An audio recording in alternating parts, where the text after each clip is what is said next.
Josías tenía 8 años cuando comenzó a reinar y reinó 31 años en Jerusalén. Su madre se llamaba Jedida, hija de Adaías, y era de Boscat. Él hizo lo recto delante del Eterno y siguió los pasos de su antepasado David, sin desviarse ni a la derecha ni a la izquierda. En el año 18 de su reinado, el rey Josías envió al secretario del palacio Safán, hijo de Asalías y nieto de Mesulam, al templo del Eterno con este encargo: ve y recoge el dinero del templo del Eterno que los porteros han reunido del pueblo. Entrégalo al supervisor de las obras del templo del Eterno para pagar a los trabajadores que están reparando el templo, los carpinteros, los constructores y los albañiles. Déles autorización para comprar madera y piedras labradas para las reparaciones. No es necesario pedirles cuentas del dinero que reciban, porque son personas honestas. Entonces el sumo sacerdote Hilcías dijo a Safán, el secretario del palacio: he encontrado en el templo del Eterno el libro de la ley. Y Hilcías le dio el libro a Safán, y él lo leyó.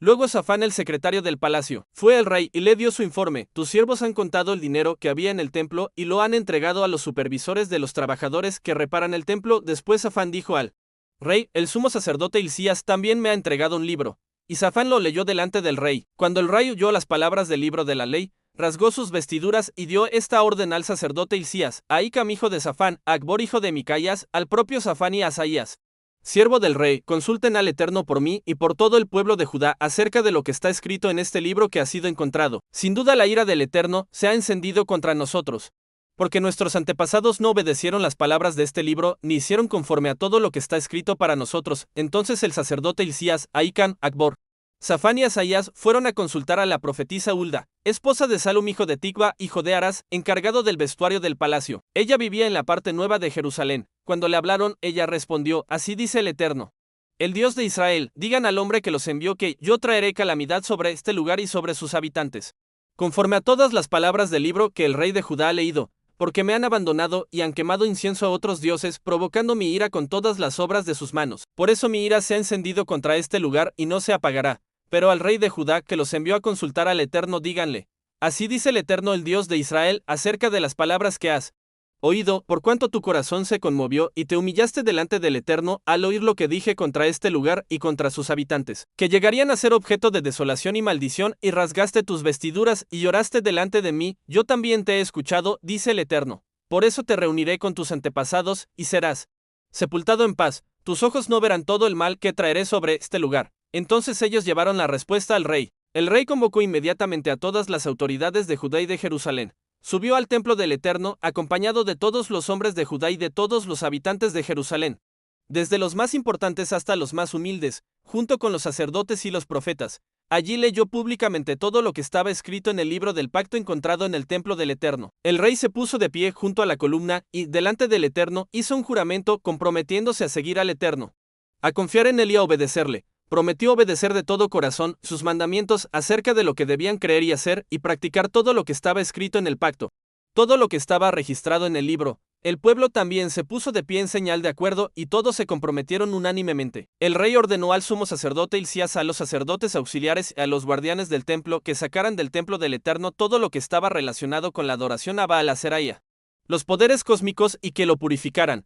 Después mandó quemarlo todo fuera de Jerusalén, en los campos del Cedrón, y que las cenizas fueran llevadas a Betel. Destituyó a los sacerdacos paganos que los reyes de Judá habían establecido para supervisar los altares de las divinidades relacionadas con los cultos inmorales en las ciudades de Judá y en los alrededores de Jerusalén. Limpió la nación de la contaminación del incienso que se ofrecía continuamente a Baal, al sol, a la luna, a los astros y a todos los poderes celestiales. Sacó el poste sagrado de Aserá del templo del Eterno y lo llevó al valle del Cedrón, fuera de Jerusalén, donde lo quemó.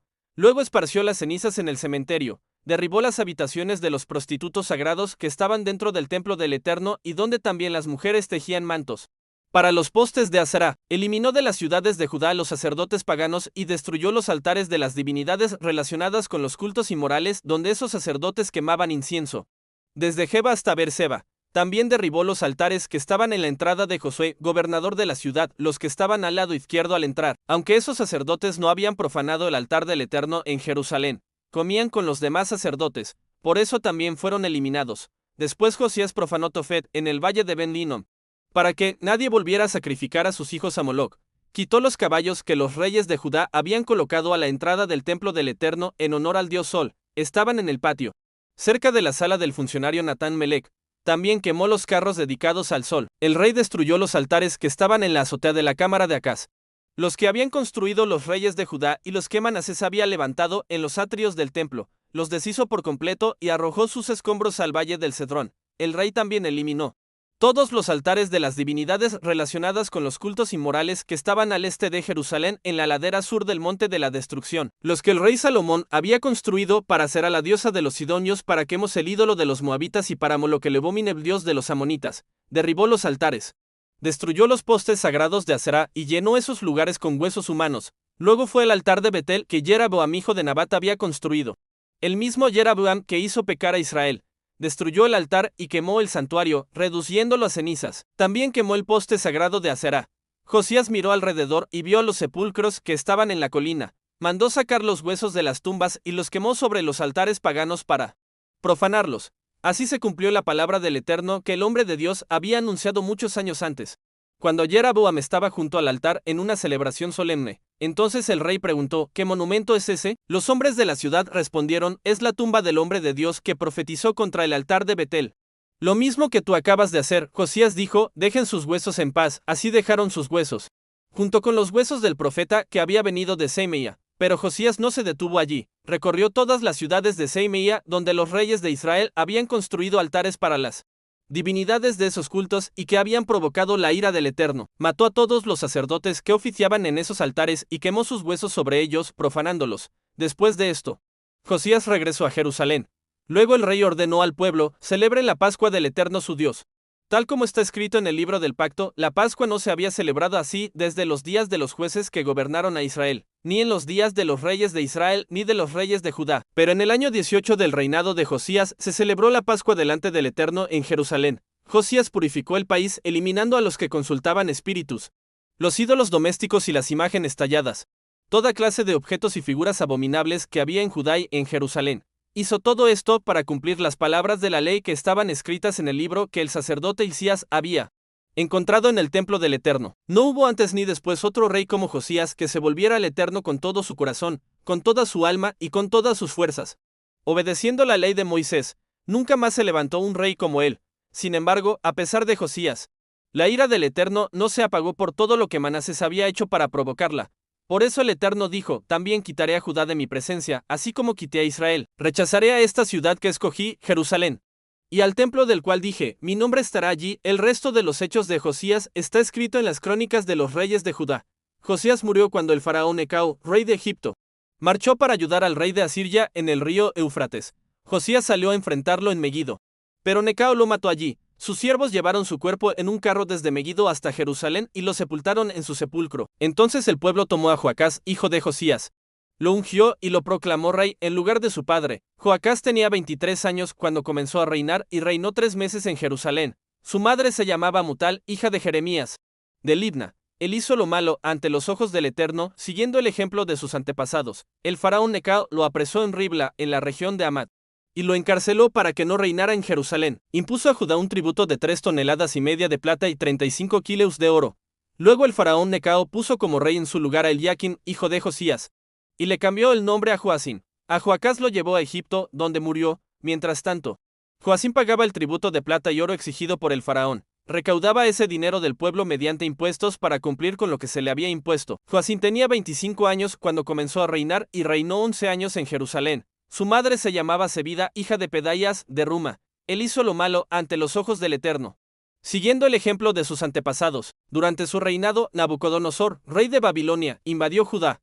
Joacim pasó a servirle, pero después de 3 años se rebeló. Entonces el Eterno envió contra el ejército de babilonios, arameos, moabitas y amonitas para destruir a Judá, cumpliendo así lo que el Eterno había anunciado por medio de los profetas. Nada de esto ocurrió sin propósito. El Eterno estaba castigando a Judá por los pecados de Manasés, por el derramamiento de sangre inocente que había llenado las calles de Jerusalén. El Eterno no estaba dispuesto a perdonar esos crímenes. El resto de la vida y de los hechos de Joacim está registrado en las crónicas de los reyes de Judá. Joacim murió y descansó con sus antepasados, y su hijo Joaquín reinó en su lugar. Egipto ya no era una amenaza, pues dejó de salir con su ejército para invadir otros países. El rey de Babilonia había conquistado todas las tierras desde el arroyo de Egipto hasta el río Éufrates. que antes estaban bajo el dominio del rey de Egipto. Joaquín tenía 18 años cuando comenzó a reinar y reinó 3 meses en Jerusalén. Su madre se llamaba Neusta, hija de Elnatán, de Jerusalén. Él hizo lo malo ante los ojos del Eterno, tal como lo había hecho su padre. En ese tiempo, los oficiales de Nabucodonosor, rey de Babilonia, subieron contra Jerusalén y sitiaron la ciudad. Mientras sus oficiales mantenían el sitio, Nabucodonosor, rey de Babilonia, llegó personalmente a la ciudad. Entonces Joaquín, rey de Judá, salió a entregarse al rey de Babilonia junto con su madre, sus siervos, sus jefes y sus oficiales. En el 8º año de su reinado, el rey de Babilonia se lo llevó cautivo. Nabucodonosor se llevó todos los tesoros del templo del Eterno y del palacio real y destrozó todos los objetos de oro que Salomón, rey de Israel, había hecho para el templo del Eterno tal como él, Eterno, lo había anunciado. También llevó al exilio a toda Jerusalén, a los jefes, a los soldados, a todos los artesanos y herreros, unas 10,000 personas. Solo quedaron los más pobres del pueblo. Nabucodonosor también llevó cautivo a Joaquín a Babilonia. Con él fueron llevados su madre, sus esposas, sus oficiales y los principales del país. Fueron deportados a Babilonia 7,000 soldados y 1,000 artesanos y herreros, todos hombres fuertes y aptos para la guerra. El rey de Babilonia puso como rey en su lugar a Matanías, tío de Joaquín, y le cambió el nombre a Sedequías. Sedequías tenía 21 años cuando comenzó a reinar y reinó 11 años en Jerusalén. Su madre se llamaba Mutal, hija de Jeremías, de Libna. Él hizo lo malo ante los ojos del Eterno, tal como lo había hecho Joacim.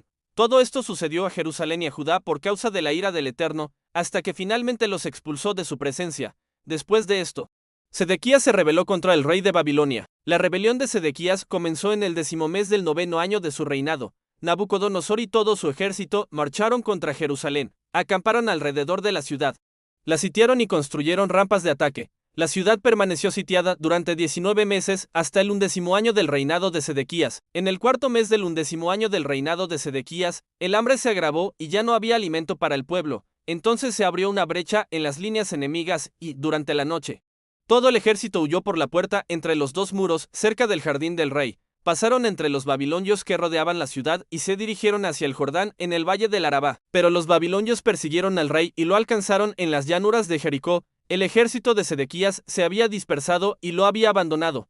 Los babilonios capturaron a Sedequías y lo llevaron ante el rey de Babilonia, que estaba en Ribla. Allí lo juzgaron y pronunciaron sentencia contra él. Los hijos de Sedequías fueron ejecutados delante de sus ojos. Fue lo último que vio porque después le sacaron los ojos. Luego lo encadenaron y lo llevaron a Babilonia, en el año 19 del reinado de Nabucodonosor, rey de Babilonia. El día 7 del 5º mes, Nebuzaradán, jefe de la guardia del rey de Babilonia, llegó a Jerusalén, incendió el templo del Eterno, destruyó el palacio real y quemó todas las casas y todos los edificios de Jerusalén. Las tropas babilónicas que lo acompañaban derribaron los muros de la ciudad. Después reunió a todos los que quedaban en la ciudad, junto con los que se habían rendido al rey de Babilonia, y los llevó al exilio. Solo dejó a algunos de los más pobres del país para cuidar de las viñas y de los campos. Los babilonios rompieron las columnas de bronce, las bases de bronce y el gran tanque de bronce que estaban en el templo del Eterno, y llevaron todo el bronce a Babilonia. También se llevaron todos los utensilios de bronce usados para el servicio del templo, las palas, los recogedores, los cuchillos, las cucharas y todos los instrumentos de bronce utilizados en el servicio. El jefe de la guardia también se llevó los incensarios y los tazones que eran de oro y de plata. Nada quedó, todo el metal precioso fue llevado. La cantidad de bronce de las 2 columnas, del tanque y de las bases que Salomón había hecho para el templo del Eterno era tan grande que no podía pesarse. Cada columna tenía unos 8 metros de altura, y encima tenía un capitel de bronce de aproximadamente 1,5 metros de altura, decorado alrededor con una array y granadas de bronce. El comandante de la guardia tomó prisioneros al sumo sacerdote Seraías, al segundo sacerdote Sofonías y a 3 guardianes del templo. También capturó al oficial encargado del ejército, a 5 consejeros del rey que se encontraban en la ciudad, al secretario del jefe del ejército que reclutaba al pueblo para el ejército y a 60 hombres del pueblo que todavía estaban en la ciudad. Nebuzaradán, jefe de la guardia, los llevó a Ribla ante el rey de Babilonia. Allí, en Ribla, en la tierra de Amad, el rey de Babilonia los ejecutó. Así Judá fue llevado al exilio, lejos de su tierra. El rey de Babilonia nombró a Gedalías, hijo de Aicamí, hijo de Safán, gobernador sobre el pueblo que había quedado en la tierra de Judá. Cuando Ismael, hijo de Netanías, Joanán, hijo de Carea, Seraías, hijo de Tanumete el netofatita, y Jesanías, hijo de un macatita, junto con sus hombres, oyeron que el rey de Babilonia había nombrado a Gedalías gobernador, fueron a verlo a Mizpa. Gedalías les juró a ellos y a sus hombres, diciendo: no tengan miedo de servir a los oficiales babilonios, quédense en la tierra, sirvan al rey de Babilonia y les irá bien. Pero en el séptimo mes, Ismael, hijo de Netanías, hijo de Lisama, de la descendencia real, llegó con 10 hombres y mató a Gedalías, así como a los judíos y a los babilonios que estaban con él en Mizpa. Entonces todo el pueblo, desde el más pequeño hasta el más grande, junto con los jefes del ejército, se levantaron y huyeron a Egipto porque tenían miedo de los babilonios. En el año 37 del exilio de Joaquín rey de Judá, en el mes 12, el día 27 del mes Ibal-Merodac rey de Babilonia, en el primer año de su reinado, liberó de la prisión a Joaquín rey de Judá. Lo trató con bondad y le dio un lugar de honor por encima de los otros reyes que estaban con él en Babilonia. Joaquín dejó sus ropas de prisionero y comió regularmente en la mesa del rey todos los días de su vida. El rey le asignó una provisión diaria para su sustento durante toda su vida.